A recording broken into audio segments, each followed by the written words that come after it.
Hello guys, आज हम पढ़ने वाले हैं वाक्य। तो पहला सवाल हमारा ये बनता है, वाक्य किसे कहते हैं? वाक्य शब्दों का ऐसा समूह जिसका सार्थक अर्थ निकले उसे वाक्य कहते हैं। वाक्य के कितने अंग होते हैं? वाक्य के 2 अंग होते हैं, उद्देश्य और विधेय। उद्देश्य जिसके बारे में कोई बात की जाए, जैसे गाय घास खा रही है, तो इसमें उद्देश्य क्या है? गाय। विधेय उद्देश्य के बारे में बताया जाए उसे हम विधेय कहते हैं। जैसे कि गाय घास खा रही है, तो इसका मतलब विधेय क्या है? घास खा रही है। एक और एग्जाम्पल हम इसका देखते हैं, कक्षा में सभी बच्चे बुद्धिमान हैं, तो इसमें कक्षा में सभी बच्चे क्या है? उद्देश्य। बुद्धिमान है। तो वाक्य के कितने भेद होते हैं? वाक्य के 2 भेद होते हैं, पहला अर्थ के आधार पर, दूसरा रचना के आधार पर। हम पढ़ेंगे रचना के आधार पर। रचना के आधार पर वाक्य के कितने भेद होते हैं? रचना के आधार पर वाक्य के 3 भेद होते हैं, पहला सरल, दूसरा संयुक्त, तीसरा मिश्र वाक्य। अब हम पढ़ेंगे सरल वाक्य। अब हम पढ़ेंगे सरल वाक्य। सरल वाक्य किसे कहते हैं? जिन वाक्यों में एक ही विधेय होता है और एक ही क्रिया होती है उसे सरल वाक्य कहते हैं। उदाहरण, सूरज के निकलते ही फूल खिल उठे, विजय पढ़ लिखकर अधिकारी बना, अभिषेक थैला लेकर चला गया। तो ये सभी जो है ये सरल वाक्य हैं,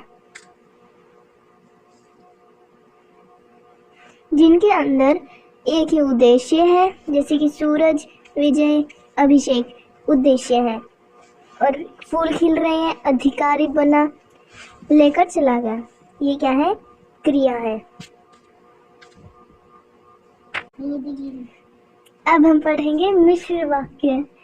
जिन वाक्यों में 2 या 2 से अधिक स्वतंत्र उपवाक्य किसी समुच्चय बोधक अव्यय से जुड़े होते हैं, जैसे इसलिए, और, परंतु, फिर तो, किंतु आदि, उन्हें संयुक्त वाक्य कहते हैं।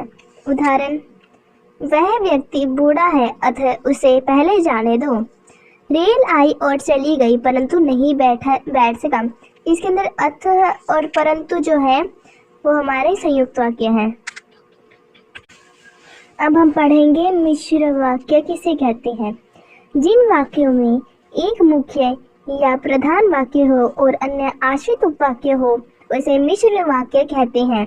उदाहरण देखते हैं, यदि मैं परिश्रम करता तो सफल हो जाता, जब मैं स्टेशन पर पहुंचा तब मैं उससे मिला, यदि आप नहीं चाहते तो हम मत बोलो। तो ये जो है इनके अंदर मिश्र वाक्य में हम वो वाले वर्ड यूज करते हैं, जैसे जब, तब, जैसे, वैसे, जो वाले शब्द इसमें आते हैं, और इसमें की भी होता है। अब हमारे पास आश्रित वाक्य के भी 3 भेद होते हैं, पहला संज्ञा, दूसरा विशेषण, तीसरा क्रिया विशेषण। संज्ञा किसी वस्तु, व्यक्ति, स्थान आदि का बोध कराने वाले शब्दों को संज्ञा कहते हैं। विशेषण संज्ञा या सर्वनाम शब्दों की विशेषता बताने वाले शब्दों को हम विशेषण कहते हैं। जो शब्द विशेषण की क्रिया बताता है उसे हम क्रिया विशेषण कहते हैं। अब हम दोबारा से इसकी दोहराई लेते हैं। पहला वाक्य। वाक्य किसे कहते हैं? शब्दों का वह सार्थक समूह जिसका कोई सार्थक अर्थ निकले उसे हम वाक्य कहते हैं। वाक्य के 2 भेद होते हैं, पहला अर्थ के आधार पर, दूसरा रचना के आधार पर। हमारे सिलेबस में सिर्फ रचना के आधार पर वाक्य के भेद है। कितने भेद होते हैं? 3 होते हैं, पहला सरल, संयुक्त और मिश्र। सरल के कौन से होते हैं? जिनके अंदर एक ही उद्देश्य होता है और एक ही विधेय होता है और एक ही क्रिया होती है, ठीक है।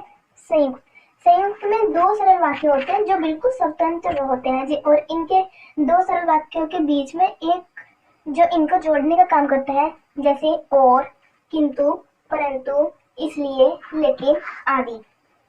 मिश्र वाक्य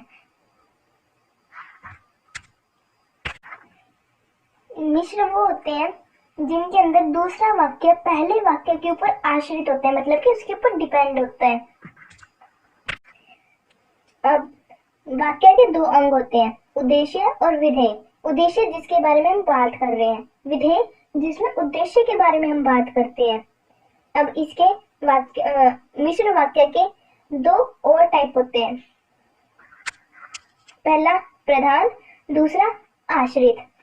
अब आश्रित के भी तीन उपभेद होते हैं, पहला संज्ञा, दूसरा विशेषण, तीसरा क्रिया विशेषण। धन्यवाद, आशा करती हूँ आपको समझ आएगा। अगर कोई भी डाउट हो तो कमेंट करके पूछ लेना।